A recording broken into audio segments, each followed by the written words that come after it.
Chapter 1. The Day I Felt Behind Everyone.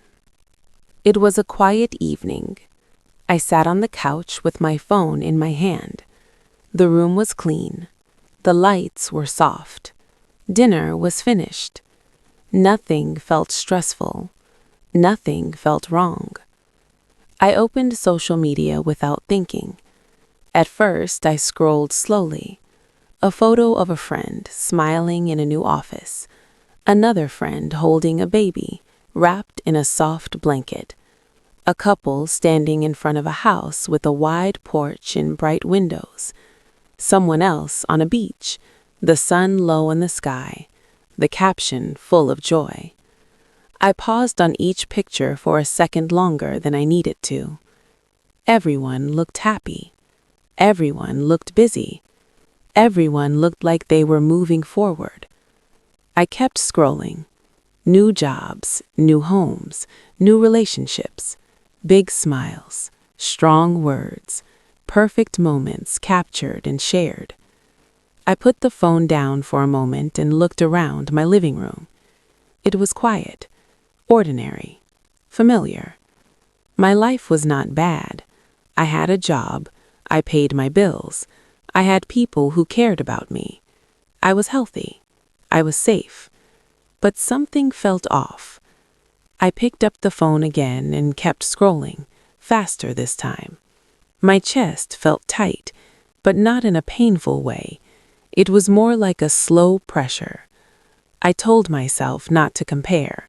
I told myself that social media only shows the good parts. I told myself that everyone has problems. I knew all of that. Still, the feeling stayed. I looked at another photo. A friend from years ago, someone I used to sit next to in class. They were standing on a stage, smiling, holding a small award. The words under the photo said how proud they felt, how long the journey had been. I felt something drop inside me. Not anger, not jealousy, something quieter. I asked myself a question I did not expect. Why does everyone seem ahead of me? The thought surprised me. Ahead of me in what? Life is not a race. I knew that. There was no clear finish line, no shared clock. And yet, the feeling was real. It felt like everyone else had moved to the next page while I was still reading the same one. I closed the app and placed the phone face down on the table. The room felt smaller now. I leaned back and stared at the ceiling. My mind tried to explain the feeling away. I listed reasons why I should feel grateful. I reminded myself of my progress. I reminded myself that my path was different. But the feeling did not leave. It stayed quiet, sitting next to me. I thought about my day. It had been normal. Work, small talk, a few laughs, a long commute home. Nothing bad happened. Nothing exciting either. That was the problem. My life felt fine. Just fine. I picked up the phone one more time, almost without choice, and opened the app again. I didn't even know what I was looking for. Another photo appeared. A group of friends at dinner, glasses raised, warm light around them. The caption talked about friendship and time together. I stared at the faces. They looked relaxed, confident, at home in their lives. I felt suddenly tired. Not tired in my body, tired in my thoughts. I realized I had been measuring my life without noticing it. Every photo became a quiet question. Every smile became a comparison. I wasn't asking if I was happy. I was asking if I was enough. That thought scared me. I put the phone down again and stood up. I walked to the window and looked outside. The street was calm. A few cars passed. A dog barked in the distance. Someone laughed somewhere below. Life was happening, just not on my screen. I pressed my hand against the glass and felt the cool surface. For a moment, I wished I could stop thinking. I wished I could feel content the way I thought everyone else did. I asked myself another question. When did I start feeling behind? I couldn't find a clear answer. It didn't start today. It didn't start with one photo or one post. It felt older than that, like something that had been growing quietly for a long time. I went back to the couch and sat down. The phone stayed on the table. I didn't pick it up again. I thought about the way I spoke about my life lately. I noticed how often I said just when I talked about myself.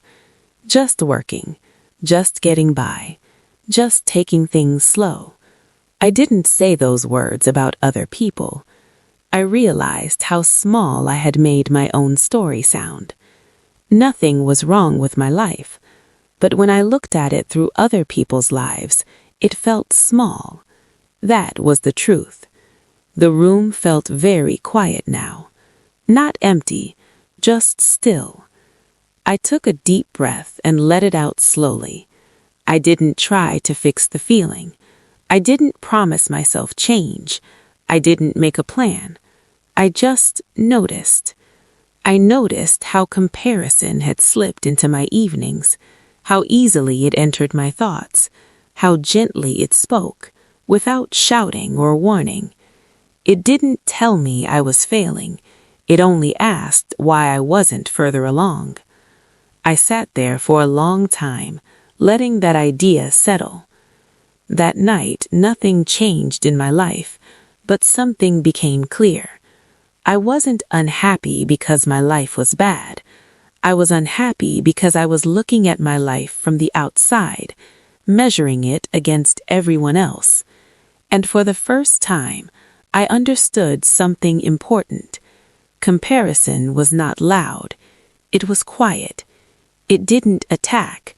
It whispered. And that whisper was slowly pulling me away from my own life. As I turned off the lights and went to bed, the question stayed with me.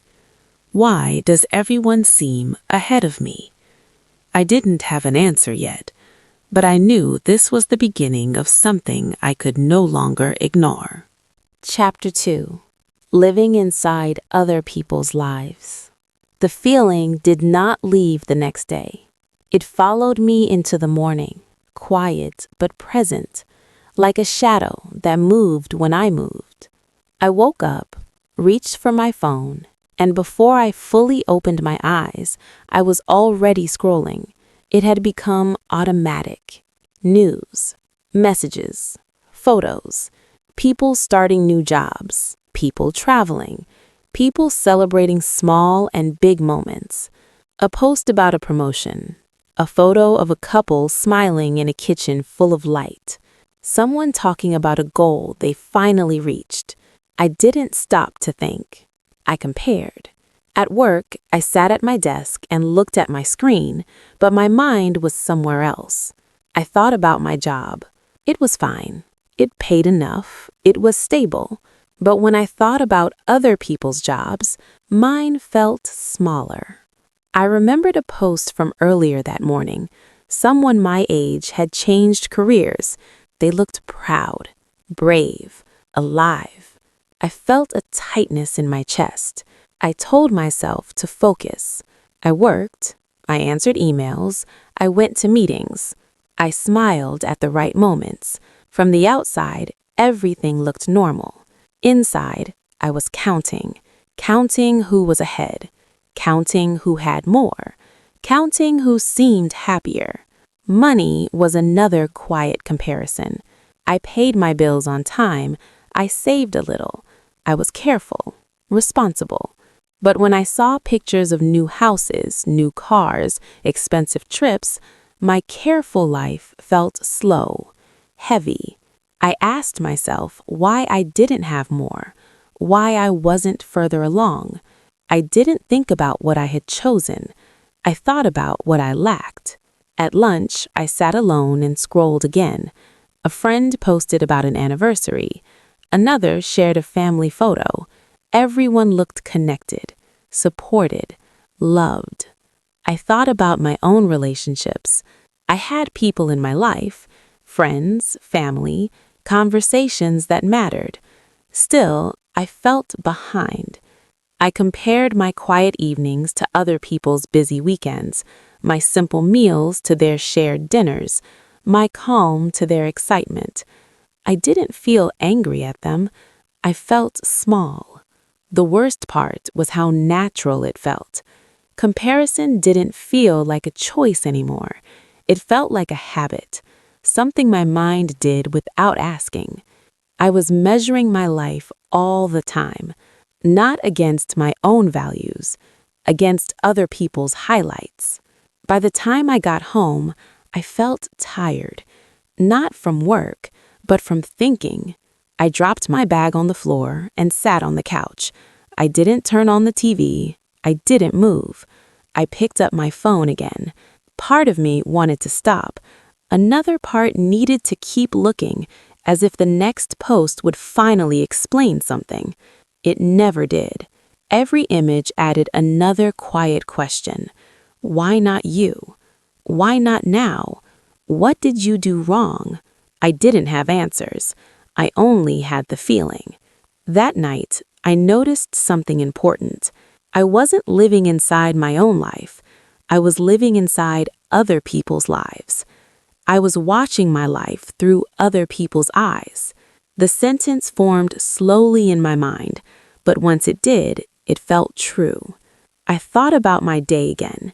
Nothing bad had happened, nothing special either, but I had spent more time thinking about other people's paths than my own steps.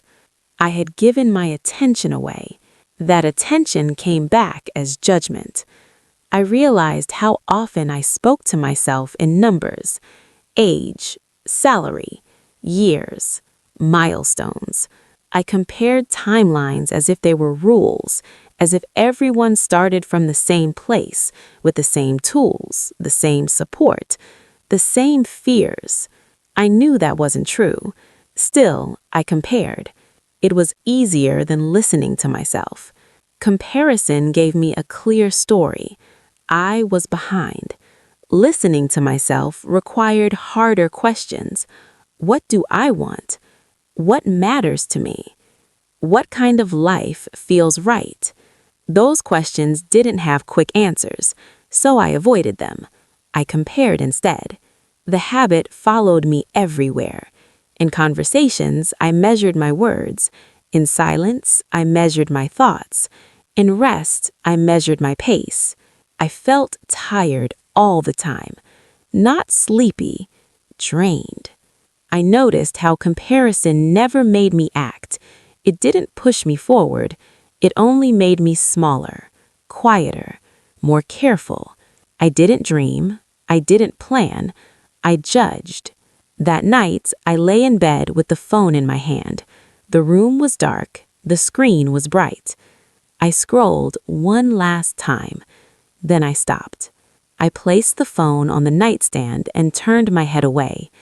I felt empty for a moment, like something was missing. Then I understood. I wasn't missing anything. I was just not used to being with myself. Without other people's lives filling the space, I didn't know what to think. That scared me. It showed me how much I depended on comparison to understand myself. Without it, I felt quiet, unclear, but also honest. I lay there and listened to my breathing. I didn't try to fix anything. I didn't promise change. I only noticed the pattern. Comparison had become my daily language. Jobs, money, relationships, always looking sideways, always measuring, always tired. As I closed my eyes, the sentence returned again, calm and clear. I was watching my life through other people's eyes. And for the first time, I wondered what my life would feel like if I stopped. Not forever, just for a moment. That thought stayed with me as I fell asleep. Quiet, unanswered, waiting. Chapter 3. When comparison turned into shame. I started to notice it in conversations. Someone would ask a simple question: how's work? What have you been up to? What's new with you? I paused every time, not because I didn't have an answer, because I didn't like my answer. I would smile and say, "It's fine," and quickly change the topic. I asked about their life instead, their plans, their progress. It felt safer that way. When I talked about myself, my voice sounded smaller, even to my own ears. I used short sentences. I avoided details. I avoided excitement. I realized I was embarrassed, not about failure, about normal life. My job was steady, not exciting. My plans were simple, not impressive. My progress was slow, not dramatic. There was nothing wrong with it, but when I compared it to other people's stories, it felt like something to hide. I began to notice how often I stayed quiet in group conversations. When people talked about goals, promotions, travel, or big changes, I listened and nodded. I didn't add much. I didn't want questions. Questions led to answers. Answers led to comparison. And comparison led to shame. The shame wasn't loud. It didn't say I was bad. It said I was not enough. I felt it when I saw people I hadn't seen in years, old classmates, old friends, people who knew my past dreams. They would ask, "So, what are you doing now?" I felt my chest tighten. I wanted to say something that sounded impressive, something that showed growth, something that explained why my life looked the way it did. Instead, I said, "Oh, just working, nothing special." I laughed it off. Inside, something sank. I noticed I stopped talking about my ideas, even small ones. If a thought came to me about trying something new, I kept it to myself. I told myself it was private, but it was fear. Fear of saying something out loud and having it sound small. Fear of dreaming in front of people who seemed further ahead. Slowly, I stopped dreaming out loud. Then, quietly, I stopped dreaming at all. I didn't write plans anymore. I didn't talk about the future. I focused on the present, but not in a peaceful way, in a careful way. I stayed within safe topics, safe thoughts, safe expectations. I thought that would protect me. Instead, it made me feel smaller. One evening, I sat alone at the table after dinner. The room was quiet. My phone was on the table, but I didn't pick it up. I thought about a question someone had asked me earlier that week. "What do you want to do next?" I smiled and said, "I don't know yet." That answer felt honest, but later, sitting alone, I realized something. I did know. I just didn't want to say it, because saying it meant believing in it, and believing in it meant risking comparison again. I felt tired of judging myself, tired of turning every thought into a test I might fail. I leaned back in my chair and closed my eyes. For the first time in a while, I let myself think without comparing. I looked at my life honestly. I had grown, I had learned, I had survived things that didn't show up on social media. I had built stability where there was once confusion. That mattered. I hadn't failed. I had just been measuring myself with the wrong ruler. The realization came slowly, but when it did, it felt like a crack, a small one, but real. I was not failing. I was judging myself too hard. The sentence felt strange at first, almost too kind. I wasn't used to speaking to myself that way. I noticed how harsh my inner voice had become, how quickly it compared, how easily it dismissed effort. I had turned comparison into a rule, and then into shame. The shame wasn't loud. It didn't say I was bad. It said I was not enough. I understood then why I felt so quiet lately, why my life felt small, even when it wasn't. I had made it small. by not allowing myself to be proud of normal progress, by treating steady growth as something to apologize for. I sat there and breathed slowly. I didn't feel happy, but I felt aware, and awareness felt different from numbness. I thought about how many times I had listened to other people's success stories and used them against myself, how often I assumed everyone else was doing better, even without knowing the full story. I realized how unfair that was. Not to them, to me. I had been my own harshest judge. That night, I didn't make promises. I didn't decide to change everything. I didn't suddenly feel confident, but something shifted. I noticed the shame instead of believing it. I saw how it came from comparison, not truth. As I got ready for bed, I caught my reflection in the mirror. I didn't look different, but I looked at myself differently. I didn't see someone behind. I saw someone tired of being unkind to themselves. That thought stayed with me as I turned off the light. Comparison had cracked something open, not pain, understanding. And for the first time, I wondered what my life might feel like if I judged it by my own standards, not other people's. The question didn't scare me. It felt quiet and honest, and it was enough to keep me awake, thinking not with shame this time, but with curiosity. Chapter 4. The Cost of Always Looking Sideways. I began to notice how little joy stayed with me. Good moments still happened. Small wins appeared in quiet ways. I finished a task I had delayed. I solved a problem at work. I received a kind message from someone who cared. Each time, the feeling came and left. It was like trying to hold water in my hands. For a second, it felt real. Then it slipped away. I realized why. I never looked at the moment itself. I looked sideways. When something good happened, my mind immediately searched for comparison. I asked questions I did not need to ask. Is this enough? Is this as good as what others have? Should I be further by now?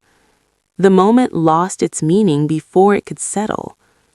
One afternoon, I received a message from my manager. It was simple. They thanked me for my work and said they trusted me with a new responsibility. I read the message twice. For a few seconds, I felt proud. Then the comparison arrived. Someone else my age was already leading a team. Another person had changed careers completely. Someone else worked for a bigger company with a better title. The pride faded. I put my phone down and felt empty.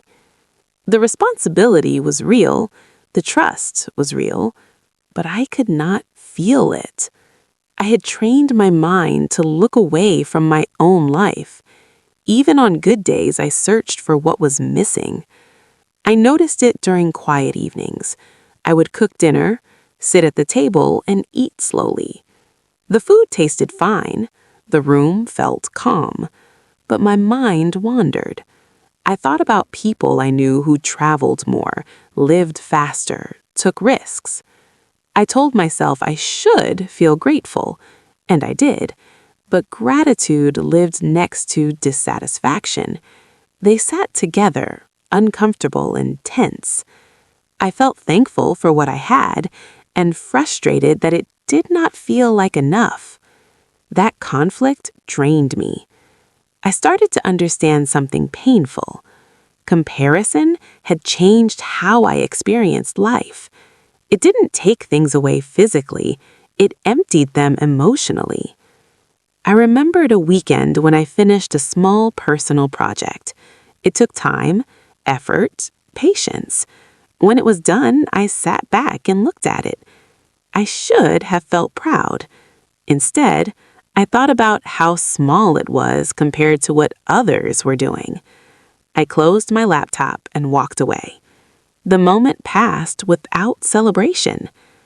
Later that night, I realized how often I denied myself satisfaction, how quickly I dismissed effort because it didn't look impressive from the outside.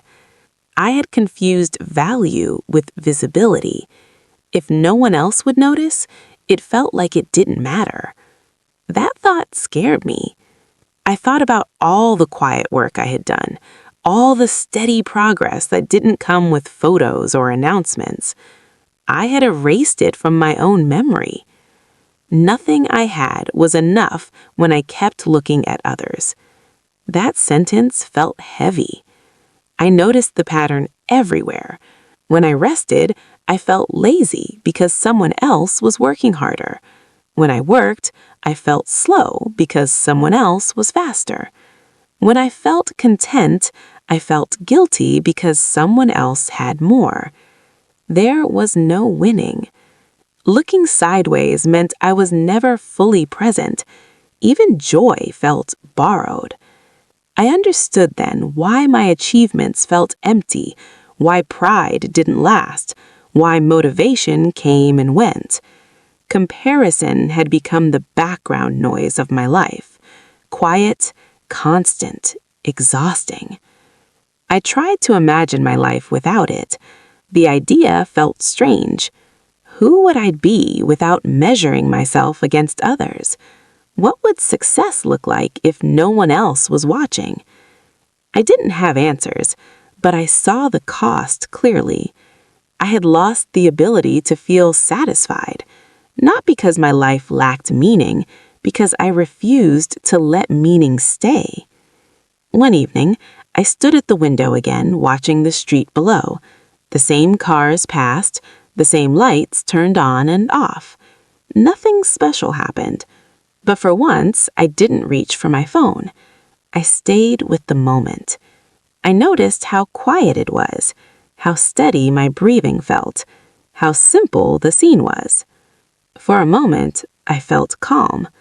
Then the old habit tried to return. This is boring. Other people are doing more. You should want more. I noticed the thought instead of following it. That was new. I didn't argue with it. I didn't judge it. I just saw it. And when I did, something shifted. The calm returned. I realized comparison did not disappear on its own. It waited. It looked for space. But I could choose not to invite it into every moment. That realization felt small, but powerful. I wasn't ready to stop comparing completely, but I was ready to see the cost. And the cost was clear. Comparison stole my joy before I could feel it. It made my progress invisible to me. It turned gratitude into guilt. It kept me looking sideways instead of forward. As I turned away from the window and prepared for bed, I felt tired, but not empty. Tired in a way that comes from seeing the truth. I knew something had to change. Not my job, not my life, my attention. For the first time, I understood that comparison was not motivating me. It was draining me. And if I wanted to feel proud again, truly proud, I would have to stop measuring my life against everyone else's. I didn't know how yet, but I knew why. And that knowledge stayed with me as I turned off the light. Quiet, heavy, honest. Chapter 5. The quiet moment I asked myself why. It happened early in the morning, not the kind of morning that follows a bad night. No tears, no racing thoughts, just a soft gray light coming through the window before the day fully began. I was awake before the alarm. The house was silent. No messages, no notifications. No one needed anything from me yet.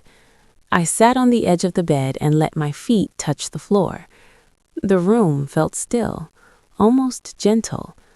I stayed there longer than usual, not because I was tired, but because I didn't feel rushed. For the first time in a long while, there was space. I went to the kitchen and made coffee. The sound of it brewing felt louder than it should have, like the room was listening. I leaned against the counter and waited, watching the steam rise slowly. Nothing was wrong. That was the strange part. My life was steady, predictable, manageable. If someone asked how I was doing, I could answer honestly and say, "I'm okay." But as I stood there holding the warm mug in my hands, a question surfaced quietly. It didn't rush in. It didn't demand attention. It simply appeared. Who am I living for? The question surprised me. I had never asked it so directly before. I had thought around it, avoided it, softened it with other thoughts. But now it stood there, clear and calm. Who am I living for? I sat at the table and looked out the window. The street was empty. The sky was pale. The world felt paused, like it was giving me time. I thought about my choices, the way I worked, the way I spoke, the way I planned my days. So many of my decisions made sense on the outside. They were careful, reasonable, safe. But when I looked closer, I saw something else. I was choosing things that would look acceptable to others, choices that wouldn't raise questions, choices that wouldn't invite judgment. I wasn't living badly. I was living carefully. The realization didn't hurt. It felt heavy, but honest. I thought about how often I checked myself before speaking, how often I softened my opinions, how often I delayed things I wanted because I didn't want to explain them. I had told myself I was being mature, but sitting there in the quiet, I saw another truth. I was being afraid of standing alone in my choices. I took a slow sip of coffee and let the warmth settle. Who am I living for? The answers came slowly. For approval, for acceptance, for the image of a life that looks right. I wasn't living for joy. I wasn't living for curiosity. I wasn't even living for peace. I was living to avoid discomfort. The thought landed gently, but it stayed. I didn't feel angry at myself. I didn't feel ashamed. I felt something closer to sadness, but not the kind that overwhelms. It was the sadness of recognition. I had spent so much time looking sideways, measuring, adjusting, comparing, that I forgot to ask myself what I actually wanted. Not what would impress, not what would look successful, what would feel true. The room stayed quiet as I sat there. No music, no distractions, just me and the question. Who am I living for? I realized how rarely I asked myself questions without already knowing the answer I was supposed to give, how often I chose answers that felt safe instead of honest. I thought about the small things I enjoyed, but rarely allowed myself to prioritize, the ideas I dismissed before they could grow, the parts of me I kept quiet because they didn't fit neatly into the life I was presenting. I felt a tightness in my chest, then a release. Not tears, just breath. I realized I was tired of explaining myself to people who weren't asking, tired of shaping my life to match expectations that were never clearly spoken, but always felt. I looked down at my hands on the table. They were steady, calm. I wasn't falling apart, but something inside me was letting go. The need to be ahead, the need to look certain, the need to justify my pace. I didn't know what I wanted to change yet, but I knew why I felt so disconnected. I had been living outward. That morning, for the first time, I turned inward without fear. Who am I living for? The answer wasn't dramatic. I want to live for myself. The words felt simple, almost too simple, but they carried weight. Living for myself didn't mean leaving everything behind. It didn't mean rejecting responsibility. It didn't mean becoming someone else.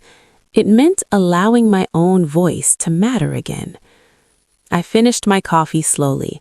The sky outside grew brighter. The day began to wake up. Soon the world would ask things of me again. Work, messages, expectations. But for a few more minutes, I stayed still. I let the question rest without rushing to solve it. Who am I living for? I didn't need a full answer yet. As I stood up and rinsed my mug, I noticed something unexpected. I felt lighter. Not because my life had changed, because my attention had. I wasn't judging myself in that moment. I wasn't comparing. I wasn't planning. I was present. That was the release. Not dramatic, not loud, just honest. As I walked back into the bedroom and began to get ready for the day, I carried the question with me, not as pressure, but as permission. Permission to pause, permission to listen, permission to live a life that doesn't need constant comparison to feel valid. The day moved forward, but something inside me had shifted quietly, and for the first time, I felt like I was standing on my own side. Chapter 6. Understanding that life is not a race. The understanding didn't arrive all at once. It came in small moments, spread across ordinary days. I noticed it while walking to work one morning. The street was busy. People moved at different speeds. Some walked fast, eyes forward. Others moved slowly, stopping to check their phones or talk to someone beside them. Everyone was going somewhere. No one was moving the same way. I thought about how often I compared my pace to others, how quickly I decided whether I was behind or ahead based on what I saw from the outside. Standing at the crosswalk, I realized something simple. No one was racing. There was no starting line, no finish tape, no shared clock. Only movement, different paths, different timing. The thought stayed with me throughout the day. At work, I watched a colleague struggle with a task I had learned years ago. Later, I struggled with something they found easy. No one noticed. No one judged. We were simply at different points. That was it. Different points. Not better, not worse, just different. I noticed it in conversations too. People talked about their lives with confidence or doubt, sometimes both at once. Someone who looked successful worried about things I never thought about.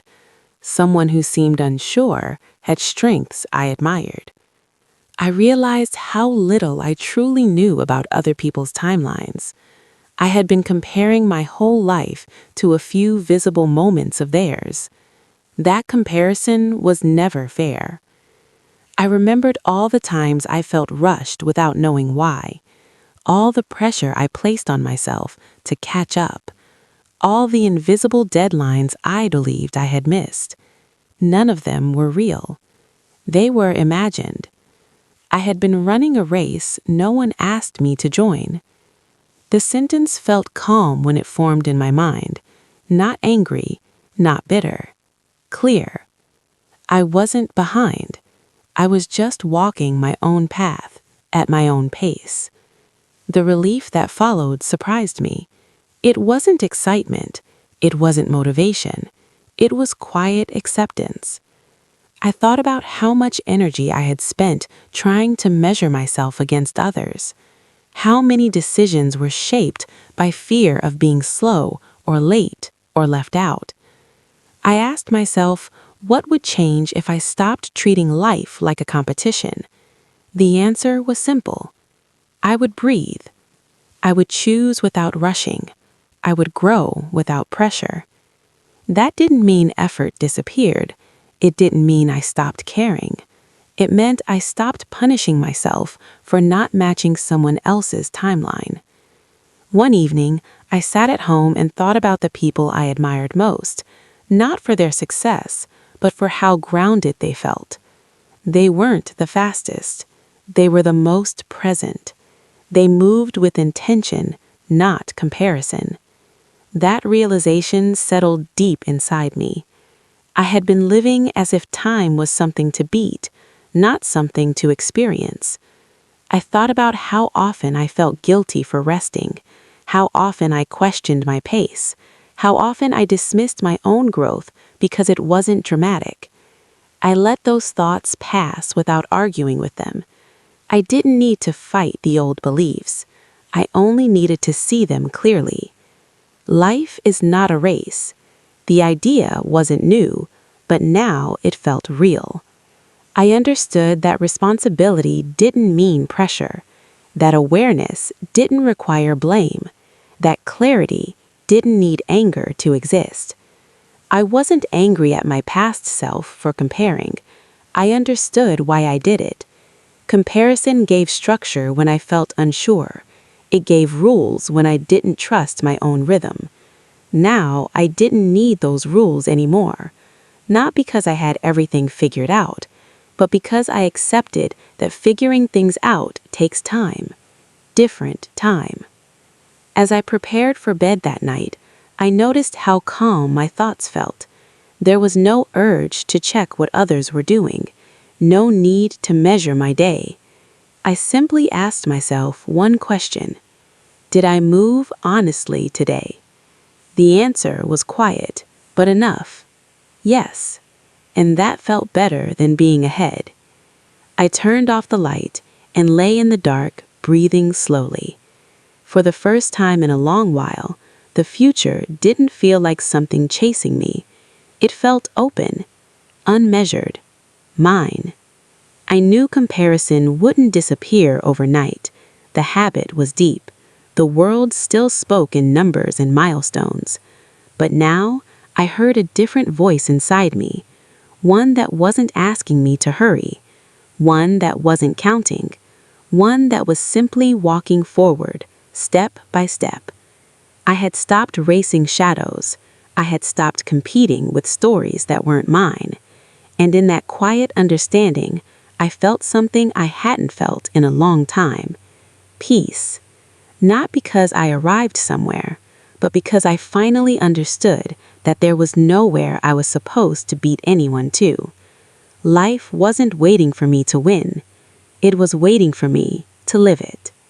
And for the first time, I felt ready to do that at my own pace. Chapter 7. Choosing my own pace. The change didn't happen in a big moment. There was no promise, no decision that felt dramatic or final. It began quietly, the same way comparison had begun, with small choices. The first change was simple. I stopped reaching for my phone the moment I woke up. Not forever, not perfectly, just most mornings. I let myself sit with the quiet for a few minutes before the world spoke to me. I noticed how different my thoughts felt when they weren't immediately shaped by other people's lives. They were slower, softer, mine. During the day, I caught myself before opening social media without thinking. Sometimes I still opened it. Sometimes I closed it right away. I didn't judge either choice. I just noticed. And noticing changed things. I became more present in small moments, walking instead of rushing, eating without scrolling, listening without planning my response. At first, it felt uncomfortable. Silence always does when you're not used to it. Fear was still there. It didn't disappear. It whispered familiar things. What if you fall behind again? What if you regret slowing down? But alongside the fear, something new appeared: relief. I noticed it one afternoon when I finished work and realized I wasn't exhausted. I had done enough for the day. Not everything, not perfectly, enough. I said the words out loud without thinking. This is enough for today. The sentence felt strange in my mouth, like a language I hadn't spoken in a long time, but it also felt kind. I started measuring my days differently, not by productivity, not by comparison, by presence. Was I here today? Did I listen to myself? Did I move honestly, even in small ways? Some days the answer was yes, some days it wasn't. Both were allowed.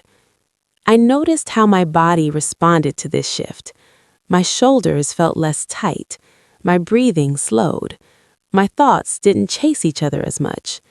I still wanted things. I still had goals. I still felt moments of doubt, but the urgency was gone. I wasn't trying to catch up anymore. I was choosing my pace. That choice didn't make me confident overnight. It made me calm. I spent more time doing things that didn't look impressive: reading, walking, sitting with my thoughts, saying no when I felt full. At first, I worried people would think I was doing less. Then I realized something important. I didn't need to explain my pace to anyone. Comparison had trained me to perform my life, to show progress, to justify my choices. Choosing my own pace meant letting go of that performance. That was harder than I expected. There were moments when I felt guilty for resting, moments when I wondered if slowing down meant giving up.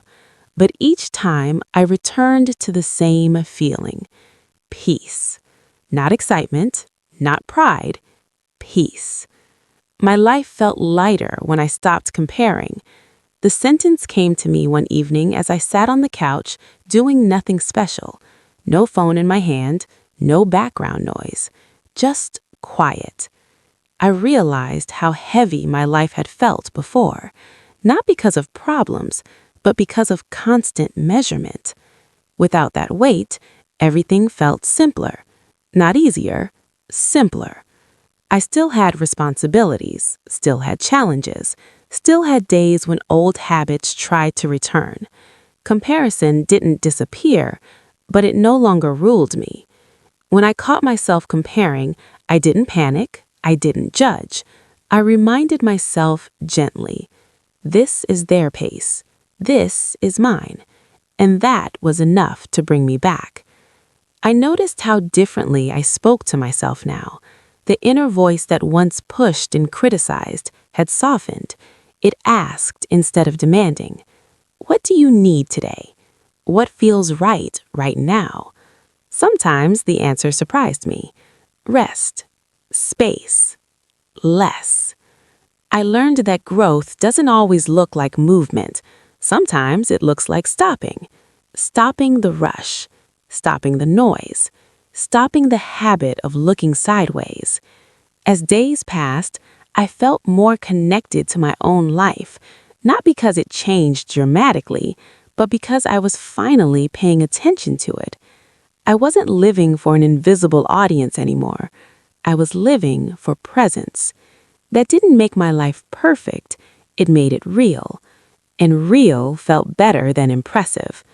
One night, as I prepared for bed, I reflected on how far I had come, not in achievements, but in awareness. I smiled, not because I was ahead, but because I was finally where I was. Choosing my own pace didn't make me fearless. It made me honest. And honesty brought peace I didn't know I was allowed to feel. I turned off the light and lay down, breathing slowly. The future didn't feel heavy. It didn't feel urgent. It felt open. I knew comparison might return tomorrow. I knew fear might whisper again. But I also knew something else now. I didn't have to run. I could walk. I could pause. I could live at a pace that allowed me to feel my own life. And for the first time in a long time, that felt like more than enough. Chapter 8. I stopped comparing my life. I didn't wake up one day feeling completely different. There was no clear finish line, no moment when I could say everything was solved. What changed was quieter than that. I noticed it one afternoon when something good happened, and it stayed. It was a small thing, a simple moment. I finished a task I had been working on, closed my laptop, and leaned back in my chair. I felt satisfied. And then something surprising happened. The feeling didn't disappear. My mind didn't rush to compare it with someone else's success. I didn't ask if it was impressive enough. I didn't question if it mattered. I just felt it. That was when I realized how far I had come. My life still looked simple. My job was still steady, not glamorous. My days were still quiet. My plans were still modest. But they felt honest. I wasn't trying to prove anything anymore. I wasn't shaping my life for an invisible audience. I wasn't measuring my worth through other people's milestones. I was living inside my own days again. There were moments when comparison tried to return. Old habits don't disappear easily. Sometimes I still felt the pull to look sideways, to check where others were standing. But the difference was this. Comparison no longer controlled my emotions. It no longer decided how I felt about myself. When I noticed it, I paused. I breathed, and I reminded myself gently, this is my life.